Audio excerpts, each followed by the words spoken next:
যে ভালোবাসা শুরু হয় চেহারা দেখে, এই চেহারায় অ্যাসিড মারেন, ভালোবাসা শেষ। এই চেহারা ব্ল্যাক হয়ে যাক, ভালোবাসা শেষ। যে কথা শুনে আপনি ভালো প্রেমে পড়েছেন, সেই কথার মধ্যে রস কমে গিয়েছে, ভালোবাসা শেষ।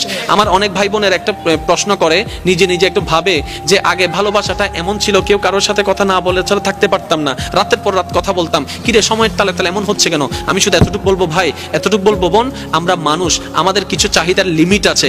যে পালসারের জন্য পাগল, সে ছেলেটাও একসময় পালসারের দিকে তাকায় না, কারণ মানুষ সবসময় নতুন জিনিস চাইতে থাকে, চাইতে থাকে, চাইতে থাকে। একবার পেয়ে গেলে সেটার আর কোনো দাম থাকে না। দেখবেন আপনি যাকে দাম দিবেন সে আপনাকে দাম দিবে না, আপনি যাকে দাম দিবেন না সেই আপনাকে দাম দেয়।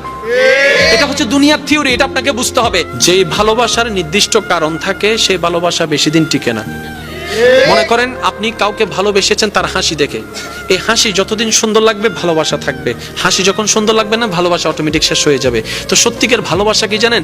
যে ভালোবাসার কোনো নির্দিষ্ট কারণ থাকে না, যে ভালোবাসা অন্তর থেকে হয়ে যায়, অনুভব থেকে হয়ে যায়, নির্দিষ্ট কারণ খুঁজে পাবেন না। না আপনার হাসি দেখে হয়েছে, না আপনার চোখ দেখে হয়েছে, না আপনার ব্যবহার দেখে হয়েছে, কোনো কারণ ছাড়া আপনি অটোমেটিক আপনার অন্তরে ফিল চলে আসলো, আপনি ভালোবাসা শুরু করলেন, যেটা আপনি দেখেন নাই, না দেখে ভালোবাসা শুরু করেছেন। দেখবেন এই ভালোবাসা কখনো শেষ হবে না। মনে রাখবেন এটা রহমানের দরবার থেকে স্বামীর অন্তরে স্ত্রী, স্ত্রীর জন্য স্বামীর জন্য আসা ভালোবাসা। কেমন ভালোবাসা? এই ভালোবাসা কখনো ডিভোর্স আনবে না, কারণ সে সারা জীবন কেটে যাবে কেন ভালোবাসি, কেন ভালোবাসি, এই কারণ খুঁজতে খুঁজতে জীবনেই চলে যাবে, জীবনেই শেষ হয়ে যাবে, ডিভোর্স হওয়ার কোনো সম্ভাবনা আর থাকবে না। বলে যে ভালোবাসা শুরু হয় চেহারা দেখে, এই চেহারায় অ্যাসিড মারেন, ভালোবাসা শেষ।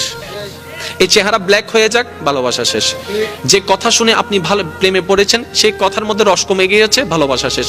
আমার অনেক ভাই বোনের একটা প্রশ্ন করে, নিজে নিজে একটু ভাবে যে আগে ভালোবাসাটা এমন ছিল, কেউ কারোর সাথে কথা না বলে ছাড়া থাকতে পারতাম না, রাতের পর রাত কথা বলতাম, কিরে সময়ের তালে তালে এমন হচ্ছে কেন? আমি শুধু এতটুকু বলবো ভাই, এতটুকু বলবো বোন, আমরা মানুষ, আমাদের কিছু চাহিদার লিমিট আছে।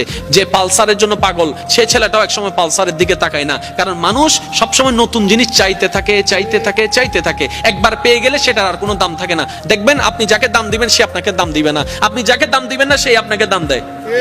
এটা হচ্ছে দুনিয়ার থিওরি, এটা আপনাকে বুঝতে হবে। এখন অনেকে প্রশ্ন করে, আগে ভালোবাসা ছিল একরকম, এখন হয়েছে অন্যরকম। আপনি আপনার ভিতরে যে নিয়ামত আছে, বিপরীতের কাছে যে নিয়ামত আছে, সেটা যদি সময়ের আগে বেশি পেয়ে যান, এই আকর্ষণ আর থাকবে না। আকর্ষণ না থাকলে সেখানে কোনো সম্পর্ক থাকে না, যার কারণে অটোমেটিক সেটা দূরত্ব চলে আসে। সেজন্য বিয়ের আগে যারা বিয়ের পরের কাজটা আগে করে ফেলে, তাদের বিয়ের পরে আর কোনো শান্তি থাকে না, সম্পর্ক থাকে না। কারণ কি? নিয়ামত আগে থেকে নিয়ে নিয়েছে।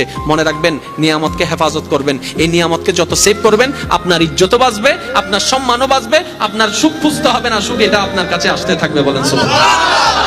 এখানে আমি একটা মেসেজ দিতে চাই সকলের উদ্দেশ্যে, বিশেষ করে আমার ভাই বোনদের উদ্দেশ্যে। একটু খেয়াল করবেন, মনোযোগ আছে তো সবার? মনোযোগ আছে তো সবার? আর একটু জোরে মনোযোগ আছে তো? যারা অবিবাহিত তাদের মনের চিন্তা কখন বিয়ে করব, আর যারা বিয়ে করছে তাদের মনের চিন্তা কেন বিয়ে করলাম। যারা বিদেশ যেতে পারে নাই তারা ভাবছে কখন বিদেশ যাব, যারা বিদেশ গিয়েছে তারা বলছে জীবনে অনেক বড় একটা ভুল করলাম, যারা চাকরি পায় নাই তারা হতাশায় আছে কখন জানে চাকরি হবে আমার, আর যারা চাকরি পেয়েছে তারা বলছে গরু খাটনি খাচ্ছে আমার, এগুলো আর ভালো লাগে না।